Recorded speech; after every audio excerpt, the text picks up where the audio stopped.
ಧನ್ಯವಾದಗಳು ಸಭಾಪತಿಗಳೇ. ಗೆಳೆಯ ನಾರಾಯಣ ಸ್ವಾಮಿ ಅವರನ್ನ, ಛಲವಾದಿ ನಾರಾಯಣ ಸ್ವಾಮಿ ಅವರನ್ನ ಇವತ್ತು ಅವರ ಪಕ್ಷದ ಆದೇಶದ ಮೇರೆಗೆ ತಾವು ವಿರೋಧ ಪಕ್ಷದ ನಾಯಕದ ಜವಾಬ್ದಾರಿಯನ್ನು ಕೊಟ್ಟಿದ್ದೀರಿ. ವಿಧಾನ ಪರಿಷತ್ತು ಮತ್ತು ವಿಧಾನಸಭೆ ಅಂದಾಗ ವಿಧಾನ ಪರಿಷತ್ತನ್ನು ಮೇಲ್ಮನೆ ಅಂತ ಹೇಳಿ ಕರೀತಾರೆ. ಲೋಕಸಭೆ ರಾಜ್ಯಸಭೆ ಬಂದಾಗ ಲೋಯರ್ ಹೌಸ್ ಮತ್ತು ಅಪ್ಪರ್ ಹೌಸ್ ಅಂತ ಹೇಳಿ ಪಾರ್ಲಿಮೆಂಟ್ ಅಲ್ಲಿ ಕರೀತಾರೆ. ವಿಧಾನ ಪರಿಷತ್ತು ಅಂತ ಬಂದಾಗ ಈಗಾಗಲೇ ಕೆಲವರು ಮಾತಾಡೋ ಸಂದರ್ಭದಲ್ಲಿ ಹೇಳಿದ್ರು ಚಿಂತಕರ ಚಾವಡಿ ಅಂತ ಹೇಳಿ. ಚಿಂತಕರ ಚಾವಡಿನಲ್ಲಿ ವಿಧಾನ ಪರಿಷತ್ ಸದಸ್ಯರು ಅಂತ ಹೇಳಿದ್ರೆ ವಿಧಾನಸಭೆಯ ಸದಸ್ಯರು ಕೇವಲ ಒಂದು ಕ್ಷೇತ್ರಕ್ಕೆ ಮಾತ್ರ ಸ್ಥಿಮಿತವಾಗಿರ್ತಾರೆ. ವಿಧಾನ ಪರಿಷತ್ತಿನ ಸದಸ್ಯರು ಇಡೀ ರಾಜ್ಯಕ್ಕೆ ಸ್ಥಿಮಿತವಾಗಿರ್ತಾರೆ. ಅವರ ಚಿಂತನೆಗಳು, ಅವರ ಆಲೋಚನೆಗಳು ರಾಜ್ಯ ಮಟ್ಟದಲ್ಲಿ ಯೋಚನೆ ಮಾಡಿ ಈ ಸದನಕ್ಕೆ ಬಂದಾಗ ಈ ಸದನದ ಗೌರವವನ್ನು ಸಹ ನಾವು ಎತ್ತಿಡ್ಲಿಕ್ಕೆ ಆಗುತ್ತೆ. ಪಂಡಿತ್ ಜವಾಹರ್ಲಾಲ್ ನೆಹರೂರವರು ಪಾರ್ಲಿಮೆಂಟ್ ಅಲ್ಲಿ ಒಂದು ಸಂದರ್ಭದಲ್ಲಿ ಹೇಳ್ತಾರೆ, ಯಾರೋ ಒಂದು ಮಂತ್ರಿಗೆ ಟೋಕಿಯೋದಲ್ಲಿ 64 kg ಚಿನ್ನದ ಒಂದು ಗಿಫ್ಟ್ ಅನ್ನು ಕೊಟ್ಟ ಸಂದರ್ಭದಲ್ಲಿ ಪಾರ್ಲಿಮೆಂಟ್ ಅಲ್ಲಿ ಪ್ರಶ್ನೆ ಆಗೋ ಸಂದರ್ಭದಲ್ಲಿ ಹೇಳ್ತಾರೆ, ಅದು ಆ ಗಿಫ್ಟು ಪಾರ್ಲಿಮೆಂಟ್ ಆಸ್ತಿಯ ವಿನಃ ವೈಯಕ್ತಿಕವಾದ ಆಸ್ತಿ ಅಲ್ಲ ಯಾರ್ದು ಅಂತ ಹೇಳಿ. ಮತ್ತು ಅವ್ರು ಹೇಳ್ತಾರೆ, there can be no higher responsibility or a privilege that to become the member of this house ಅಂತ ಹೇಳಿ. ಅಂದ್ರೆ ಸಾರ್ವಜನಿಕ ಕ್ಷೇತ್ರದಲ್ಲಿ ಅಥವಾ ಪ್ರಜಾಪ್ರಭುತ್ವದಲ್ಲಿ ಸಂವಿಧಾನದ ಆಶಯಗಳನ್ನ ಪೂರ ಮಾಡಬೇಕಾದ್ರೆ ಈ ಒಂದು ಸ್ಥಾನಮಾನಗಳು ಜವಾಬ್ದಾರಿ, ಬಹಳ ದೊಡ್ಡ ಜವಾಬ್ದಾರಿ ಅಂತ ಹೇಳಿ ಪಂಡಿತ್ ಜವಾಹರ್ಲಾಲ್ ನೆಹರು ಅವರು ಹೇಳ್ತಾರೆ. ಭಾರತೀಯ ಜನತಾ ಪಾರ್ಟಿಯವರು ನರೇಂದ್ರ ಮೋದಿ ಅವ್ರನ್ನ, ವಾಜಪೇಯಿ ಅವ್ರನ್ನ ಎಷ್ಟು ನಂಬ್ತಾರೋ ಇಲ್ಲೋ ಗೊತ್ತಿಲ್ಲ. ಬಟ್ ನಮ್ಮ ಪ್ರತಾಪ್ ಸಿಂಹ ನಾಯಕರವರು ಹೇಳಿದಾಗೆ ಅವರ ಮಾತು ಅವರ ಹಿರಿಯರಾದ ಮೋಹನ್ ಭಾಗವತರವರ ಮಾತು ಅವರು ಹೇಳಿದ್ದು ಅಂತ ಅನಿಸುತ್ತೆ ನನಗೆ. ಮೋಹನ್ ಭಾಗವತರವರು ಲೋಕಸಭಾ ಚುನಾವಣೆ ಆದ ನಂತರ ಹೇಳಿದ್ರು, ವಿರೋಧ ಪಕ್ಷದವ್ರನ್ನ ವಿರೋಧಿಗಳು ಅಂತ ನೋಡಬೇಡಿ, ಅವ್ರನ್ನ ಪ್ರತಿಪಕ್ಷವಾಗಿ ನೋಡಿ ಅಂತ ಹೇಳಿದ ಮಾತನ್ನ ಪ್ರತಾಪ್ ಸಿಂಹ ಅವರು ಹೇಳಿದ್ರು. ನಾನಾದ್ರೂ ಒಂದು ಹೆಜ್ಜೆ ಮುಂದೋಗಿ ಹೇಳ್ತೀನಿ, ವಿರೋಧ ಪಕ್ಷದವರಾದ್ರೆ ನಾವು ಶತ್ರುಗಳಲ್ಲ, ಮಿತ್ರರೂ ಅಲ್ಲ.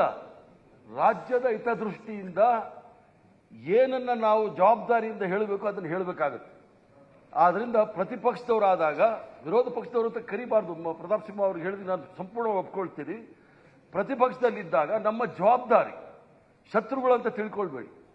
ಮತ್ತೆ ಪ್ರಜಾಪ್ರಭುತ್ವದ ಆಶಯಗಳು, ಸಂವಿಧಾನ, ಸ್ಪಿರಿಟ್ ಆಫ್ ಕಾನ್ಸ್ಟಿಟ್ಯೂಷನ್ ಏನು ಹೇಳುತ್ತೆ ಅಂತ ಹೇಳಿದ್ರೆ, ಸರ್ಕಾರ ಬೇರೆ, ಸದನ ಬೇರೆ. ಸರ್ಕಾರ ನಡೆಸೋರು ಮಂತ್ರಿಗಳು ನಡೆಸ್ತಾರೆ, ಸದನ ನಡೆಸಬೇಕಾದ್ರೆ ಅತಿ ಹೆಚ್ಚಿನ ಜವಾಬ್ದಾರಿ ಇರ್ತಕ್ಕಂಥದ್ದು ವಿರೋಧ ಪಕ್ಷದವರು ಅನ್ನೋದು ನಾವು ತಿಳ್ಕೊಳ್ಬೇಕಾಗುತ್ತೆ. ಯಾಕಂದ್ರೆ ಈ ಸದನದಲ್ಲಿ ಜನಗಳ ಆಶಯಗಳು ಅವರಿಗೆ ಸ್ಪಂದಿಸ್ತಕ್ಕಂಥ ಕೆಲಸ ಆಗದೆ ಇರೋ ಸಂದರ್ಭದಲ್ಲಿ ವಿರೋಧ ಪಕ್ಷದವರು ಸರ್ಕಾರದ ಕಿವಿ ಹಿಂಡಬೇಕಾಗುತ್ತೆ.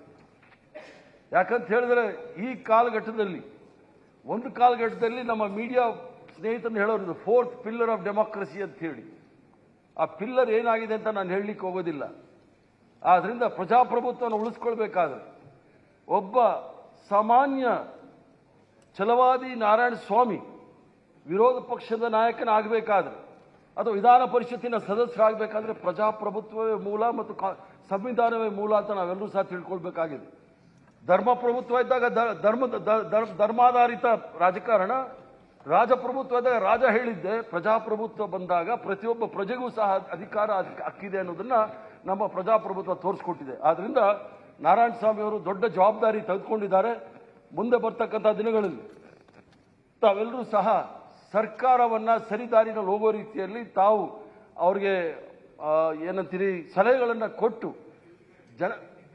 ಚುಚ್ಚೋ ಕೆಲಸ ನಮ್ಮ ಇದ್ದಾರಲ್ಲ ನಮ್ಮ ಭೋಜೇಗೌಡರು ಅವಾಗ ಹೇಳ್ತಾ ಇರ್ತಾರೆ, ಚಾಟಿ ಬೀಸಿ ಅಂತ ಹೇಳ್ತಾ ಇರ್ತಾರೆ.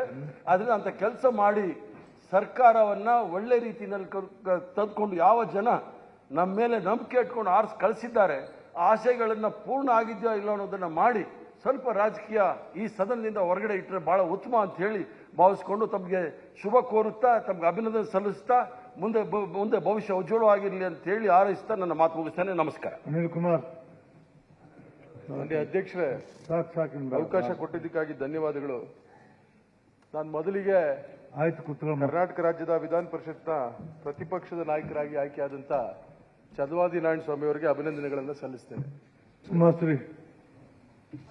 ಸಭಾಪತಿಗಳೇ, ಅವಕಾಶ ಕೊಟ್ಟಿದ್ದಕ್ಕಾಗಿ ಧನ್ಯವಾದಗಳು.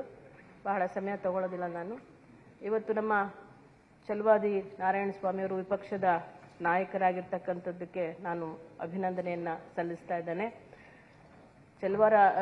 ನಾರಾಯಣ ಸ್ವಾಮಿಯವರು ನಾನು ಕಂಡಿದ್ದು 1992-93 ಸಂದರ್ಭದಲ್ಲಿ.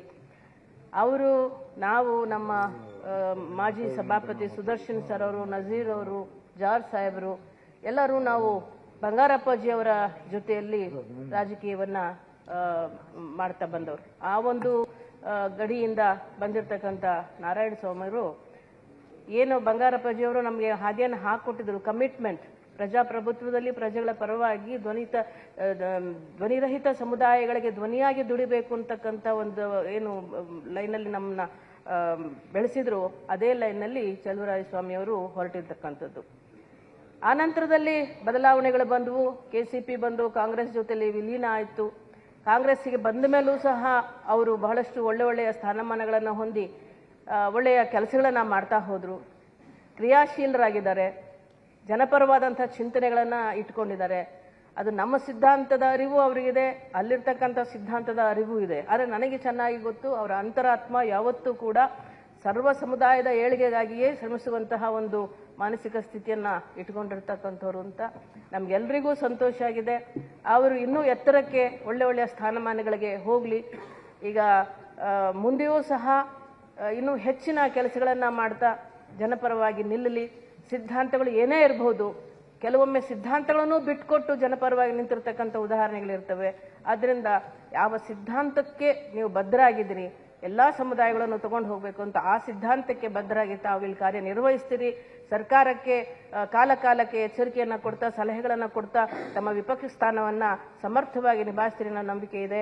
ಹಾಗಾಗಿ ನಿಮಗೆ ಅಭಿನಂದನೆಯನ್ನ ಈ ಸಂದರ್ಭದಲ್ಲಿ ನಾನು ತಿಳಿಸೋಕೆ ಇಚ್ಛೆ ಪಡ್ತೀನಿ. ಅನುಕ್ಷಣದ ಸುದ್ದಿಗಳಿಗಾಗಿ ವಿಸ್ತಾರ ನ್ಯೂಸ್ ಯೂಟ್ಯೂಬ್ ಚಾನೆಲ್ ಸಬ್ಸ್ಕ್ರೈಬ್ ಮಾಡಿ. ಹೊಸ ಸುದ್ದಿಗಳ ನೋಟಿಫಿಕೇಶನ್ಗಾಗಿ ಬೆಲ್ ಐಕಾನ್ ಕ್ಲಿಕ್ ಮಾಡಿ. ಲೇಟೆಸ್ಟ್ ಅಪ್ಡೇಟ್ಸ್ಗಾಗಿ www.vistaranews.com ವೆಬ್ಸೈಟ್ಗೆ ವಿಸಿಟ್ ಮಾಡಿ. ಅಂಗೈಯಲ್ಲೇ ಜಗತ್ತಿನ ಸುದ್ದಿ ತಿಳಿಯಲು ವಿಸ್ತಾರ ನ್ಯೂಸ್ ಕನ್ನಡ ಆಪ್ ಡೌನ್ಲೋಡ್ ಮಾಡಿ.